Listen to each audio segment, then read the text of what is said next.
Bonjour à tous et bienvenue dans le Grand JT des Territoires sur vos chaînes régionales de la TNT et sur TV5 Monde. Voici tout de suite les titres de l'actualité de ce journal. Dans les mois qui viennent, nous allons beaucoup entendre parler des élections présidentielles et des candidats à déclarer. D'autres sont déjà sur la ligne de départ pour tenter de réunir les 500 signatures des maires. Précieux sésame pour pouvoir se présenter devant les Français. Parmi eux, une jeune femme, inconnue de nous tous pour l'instant, de 29 ans, dont Vosges Télévisions nous dresse le portrait dans ce journal dans un instant. Dans ce journal également, c'est le mois sans tabac, le mois pour arrêter de fumer. Il faut savoir que 25% des 18-75 ans fument quotidiennement. Un problème qui concerne particulièrement l'île de Beauté, comme vous le verrez dans ce reportage de nos confrères de la chaîne Via Télé Paese en Corse. Et puis le portrait dans ce journal d'un adjoint au maire, d'un député, d'un sénateur, d'un ministre, d'un président du conseil régional et départemental en 60 ans de vie politique. Jacques Valade a des histoires à raconter sur la Nouvelle-Aquitaine et c'est ce qu'il fait devant nos caméras tout à l'heure. Nous resterons en Nouvelle-Aquitaine, ça swing chez Jean-Didier Lange. Dans ce journal, place à la musique et plus précisément au jazz. Nous vous ferons découvrir 6 musiciens aussi doués en imagerie médicale qu'en musique. Et puis le 11 décembre, vous découvrirez le nom de celle qui succédera à Amandine Petit, Miss France 2021. En attendant, la chaîne Via ATV a pu assister aux préparatifs de Miss Martinique avant qu'elle ne quitte son île pour la capitale, à découvrir à la fin de ce journal. Dans les semaines et les mois qui viennent, nous allons beaucoup entendre parler des élections présidentielles et comme je vous le disais dans les titres, il y a également d'autres candidats que ceux que nous connaissons actuellement. Moins connus, ceux-là, ils ont aussi leur mot à dire, comme l'exemple d'Anne, une scientifique de 29 ans qu'Aurélie Colombel et Marie-Danielle Rogovitz de Vosges Télévisions sont allées rencontrer à Saint-Dié-des-Vosges. Regardez.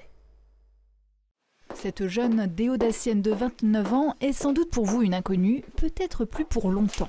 À bout des désillusions que lui offre le monde politique et des lenteurs administratives françaises, Anne a décidé d'aller au-delà et de présenter sa candidature aux élections présidentielles de 2022. Je ne suis pas d'accord avec la manière dont ça fonctionne, qu'est-ce qu'on peut faire et de réfléchir à l'ensemble des problématiques et finalement aboutir à une ébauche de programme et se dire en fait, on va le peaufiner, on va l'étoffer et ça va être un programme que je vais présenter aux élections présidentielles. Si 12 000 internautes suivent son profil, Anne vient aussi de tirer 800 exemplaires d'un programme d'une quarantaine de pages qui développe sa vision d'un meilleur avenir pour la France. Cette thématique y sont évoquées, qu'elle tâche maintenant de faire connaître. L'objectif sera bien sûr d'obtenir le fameux sésame qu'offrent les 500 signatures en février prochain. 42 000 élus sur le territoire reçoivent actuellement de nombreuses sollicitations comme celle-ci, déjà près d'une trentaine à ce jour sur la ligne de départ. Son mari endosse le costume de directeur de campagne pour l'aider à obtenir ces fameux parrainages indispensables pour entrer dans la cour des grands. C'est un travail énorme. On essaie de contacter des gens, de construire l'équipe. Évidemment, on construit un mouvement qui devra devenir un parti. On est conscient qu'on a besoin d'un parti. Scientifique et dotée d'un master en microbiologie, Anne dit ne pas être là pour des questions d'ego, mais pour défendre des idées. C'est vraiment la science au service de l'homme et de la nature, donc pour des choses concrètes. Par exemple, pour l'agriculture biologique, aujourd'hui, on est bloqué un peu dans les moyens pour faire une agriculture biologique, donc sans utiliser d'herbicides ou de produits phytosanitaires. On pourrait très bien créer et développer des robots qui se rechargeraient à l'énergie solaire et qui permettraient de désherber mécaniquement. Son ambition est de créer un revenu universel, simplifier les démarches administratives, instaurer une démocratie participative à l'échelle du pays, se protéger de l'immigration illégale. Anne se dit inclassable sur l'échiquier politique, ayant fait le choix du bon sens qui n'existerait pas dans l'offre actuelle. Dans l'actualité, un tout autre sujet maintenant, la grogne des pêcheurs à Port-la-Nouvelle dans l'Aude, à 30 km au sud de Narbonne. Ils sont contraints au chômage technique à cause de la hausse du prix du gazole et de la baisse du nombre de jours de pêche imposée par le plan européen de gestion des ressources de la Méditerranée. Sur place, Barry Isaac de Via Occitanie est allé écouter leurs revendications. En Occitanie, les chalutiers ont la tête sous l'eau. À Port-la-Nouvelle, 3 bateaux sur 5 sont à quai depuis plusieurs mois. En cause, la hausse du prix du gasoil et la réduction de l'effort de pêche. Une accumulation qui rend les marins furieux. Il y a une flambée de tout et nous, on subit tout ça. Et nous, on ne répercute pas, comme beaucoup de de travailleurs indépendants, les hausses du prix du carburant ou autres. Et on ne les répercute pas. Et ça c'est vraiment contraignant pour les armements. Et je vous dis, c'est l'équipage. Ça devient un problème social. En 3 ans, le nombre de jours de pêche autorisés est passé de 220 à 183 et devrait encore diminuer l'année prochaine. Sachant que chaque marin est payé à la part, c'est-à-dire plus il pêche, plus il est payé. Résultat, certains bateaux ont dû mettre au chômage partiel leurs équipages et n'ont plus de rentrée d'argent.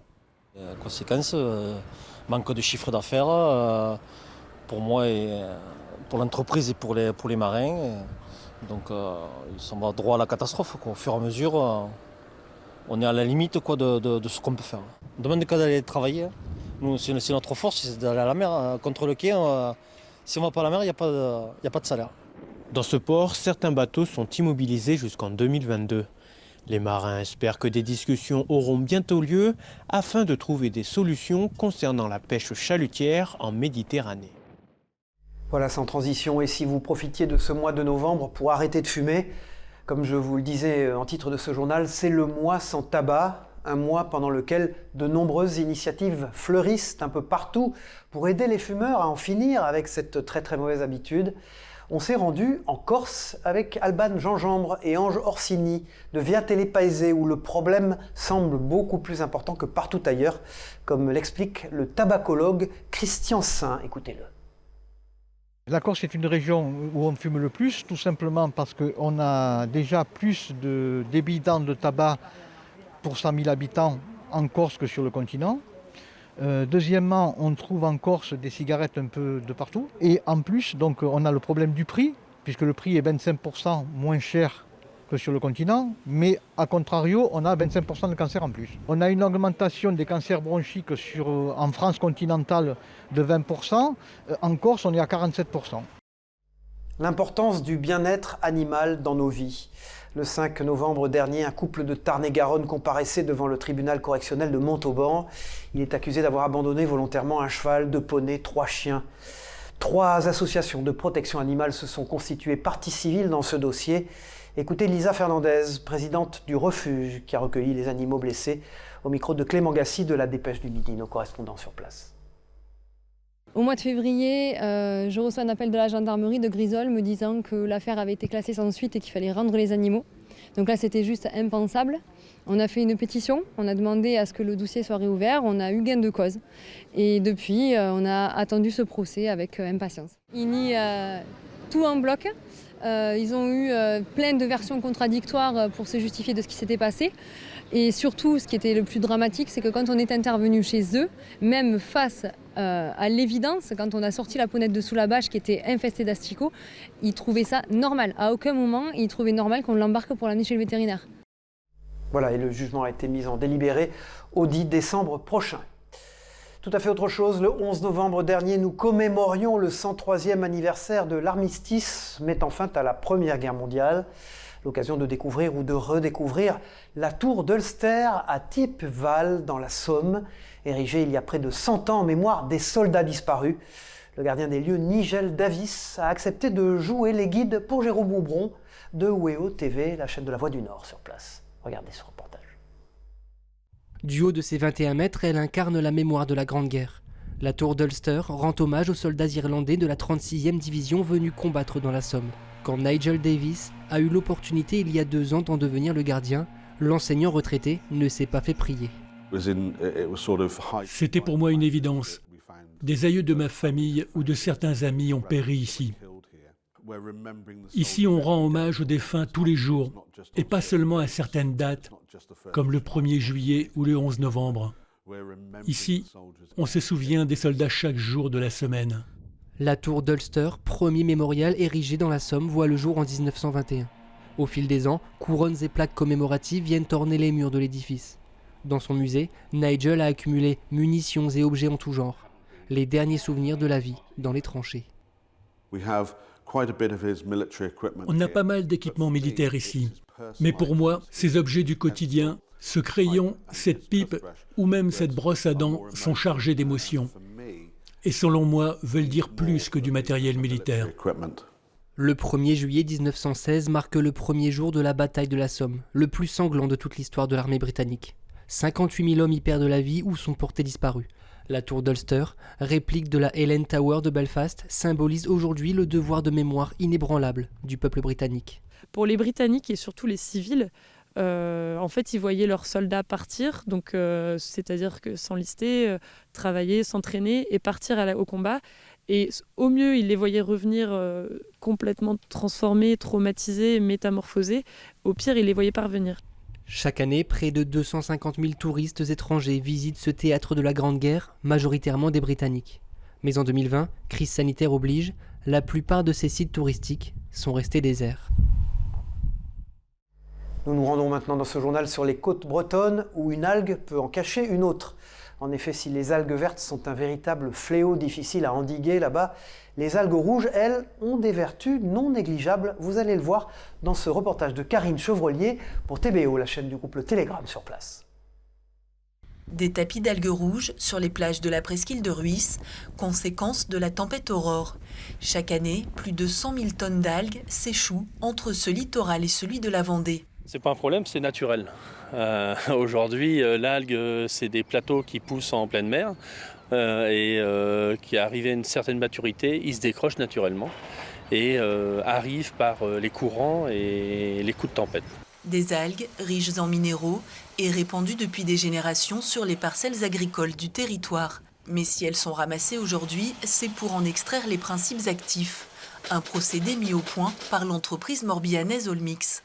Quand on regarde la composition de l'algue, on va trouver des sucres qu'on va retrouver que dans les algues. On va aussi retrouver des minéraux et des protéines. Et ce qu'on a réussi à faire depuis des dizaines d'années, c'est d'extraire chacun de ces principes et de trouver un marché en nutrition animale, en nutrition végétale. Ces principes actifs sont immunostimulants en cas de stress thermique ou hydrique, une alternative aux pesticides et fongicides. Le but, c'est de bien renforcer la plante et les animaux et travailler correctement sur les méthodes d'élevage. Et dans ce cas-là, on peut réduire, voire entièrement supprimer les fongicides, les pesticides, les antibiotiques. L'algue rouge est revalorisée à 100% par l'entreprise.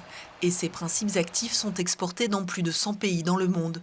Pionnière sur leur exploitation, Olmix travaille à s'ouvrir de nouveaux marchés portés sur la cosmétique et l'alimentation. Et puis direction dans ce journal maintenant le château de Versailles, plus précisément ses grandes écuries, non pas pour faire du tourisme, mais pour l'inauguration du campus Versailles, 850 mètres carrés consacrés à la formation, notamment à celle des métiers de l'artisanat et du patrimoine. Justine Brasier de TV78 a assisté pour nous à l'événement. Paysagisme, patrimoine bâti, design et métiers d'art, tourisme ou encore gastronomie. Voici les domaines qui sont enseignés au campus Versailles Patrimoine et Artisanat d'Excellence. Le pilote du projet vient d'être officiellement inauguré ce lundi 9 novembre à Versailles. Le pilote, c'est la préface, on va dire, le préfigurateur de ce que doit être le campus, de ce que devra être le campus à horizon 2024-2025, puisqu'on occupe actuellement en face du château de Versailles la tête de la grande écurie qui est en face du château. C'est 600 mètres carrés de plateaux qui sont mis à disposition par le château de Versailles pour travailler sur la voie professionnelle. À terme, en 2025, plus de 6000 mètres carrés de plateaux seront dédiés au campus. Pour l'heure, ici, 2 diplômes universitaires ont déjà été mis en place, de la forêt au salon et de la terre à la table. Objectif, couvrir une multitude de métiers pour affirmer un projet. En traitant de la sylviculture, de l'aspect arboricole, du design d'objets, de l'ébénisterie, de la menuiserie, de la charpente. Donc on voit un maximum de choses dans cette chaîne de valeur qui est liée au bois pour qu'on puisse, pour un étudiant, se positionner sur un projet qui l'intéressera. Le campus vise également l'hôtel à projet, une partie qui consiste à répondre à des demandes de professionnels du château de Versailles ou encore d'enseignants. C'est le cas de ces tables modulables inspirées des jardins de Versailles pour des salles de réunion. Ça nous permet, donc pour un lieu de prestige qu'est Versailles, de mettre en avant aussi notre travail, de montrer ce dont on est capable, ce dont les élèves accompagnés des enseignants sont capables de réaliser. Et ça nous permet aussi d'avoir une expérience avec on va dire des vrais clients. La grande rentrée a lieu le 13 octobre. Pour cette première année, le campus regroupe une 50aine d'étudiants. Voilà, et puis dans ce journal, nous vous présentons souvent des livres écrits par des personnalités issues des territoires. Jacques Valade a écrit « Itinérances inattendues » aux éditions Le Bordelot. Nous nous rendons à Bordeaux où l'homme politique y raconte 60 ans de vie politique entre la mairie, l'Assemblée, le Sénat. Lui, le professeur de chimie qui ne se prédestinait pourtant pas à tutoyer le pouvoir. Il se confie au micro de Christophe Rigaud sur place. À 91 ans, Jacques Valade fait le bilan d'une carrière politique bien remplie. Dans son ouvrage « Itinérance inattendue », cet ancien professeur de chimie revient sur son parcours. Adjoint de Jacques Chaban-Delmas à Bordeaux, ministre, président du département de la Gironde et de la région Aquitaine, toute une époque où les mandats se cumulaient. Il est exclu de pouvoir avoir une vision réelle et porteuse d'avenir si on n'a pas une base territoriale forte. Jacques Chaban-Delmas disait qu'un homme politique doit toujours avoir, en dehors de ses activités parisiennes ou nationales, un château fort, un donjon.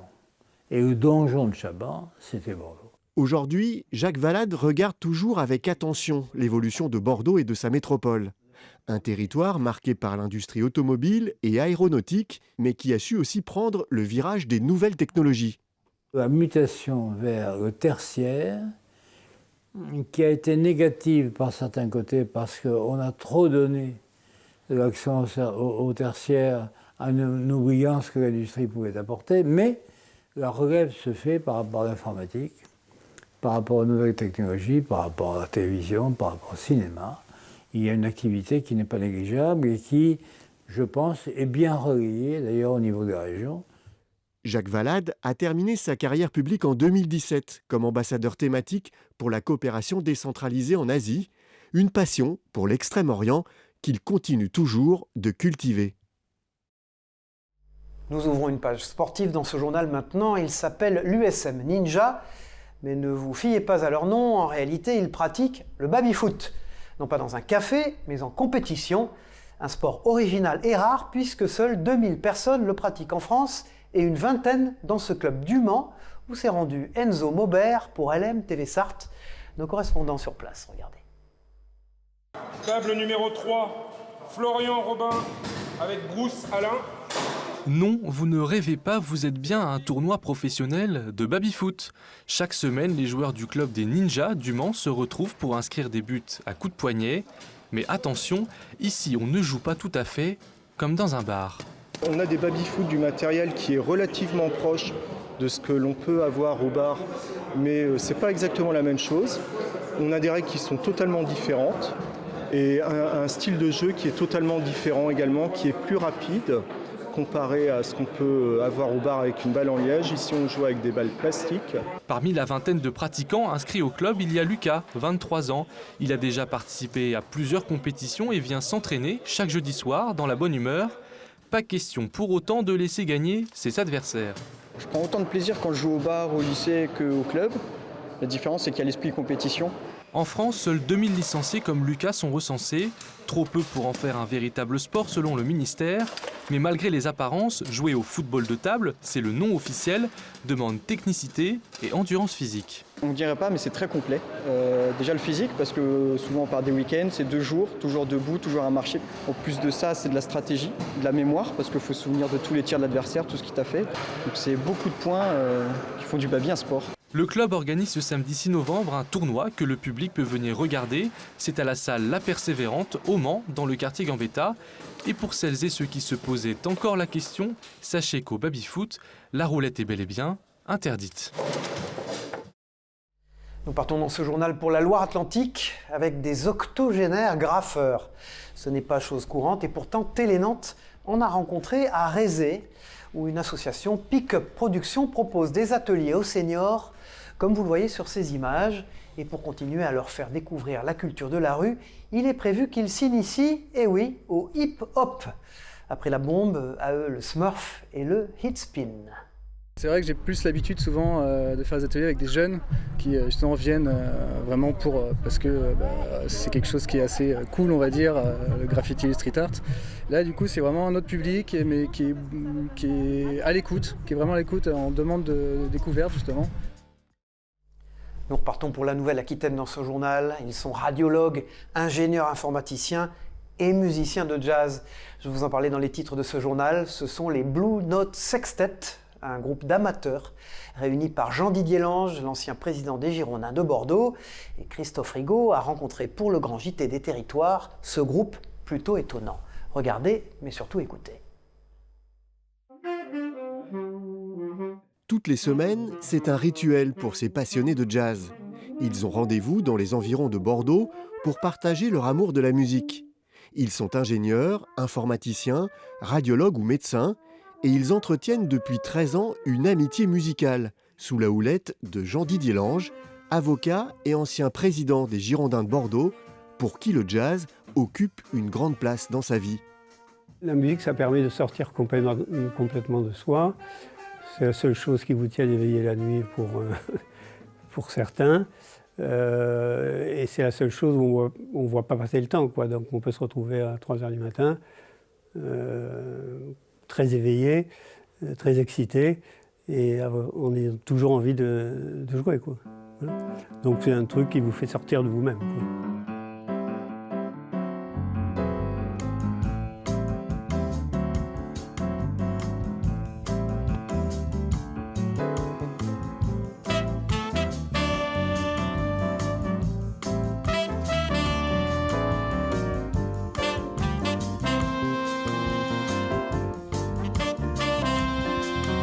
Au sein du groupe Blue Note Sextet, on retrouve des parcours et des niveaux musicaux différents, mais aussi toutes les influences.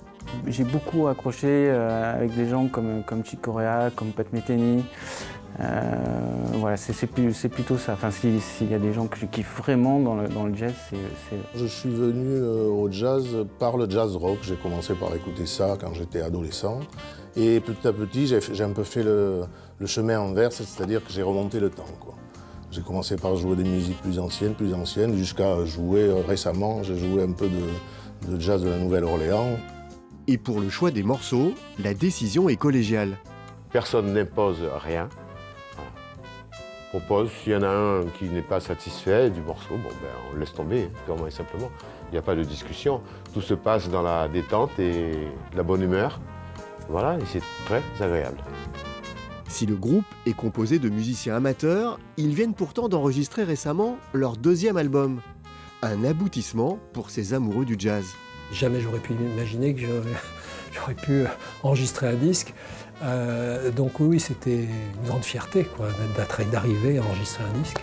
Puis on a la chance d'avoir Marc qui nous a fait un travail fantastique.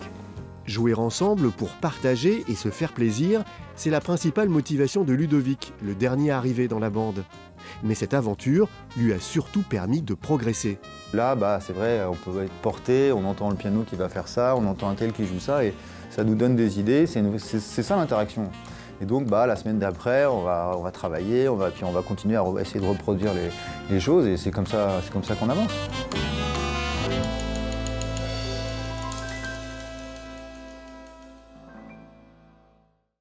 Voilà, de la musique et une ambiance bien sympathique.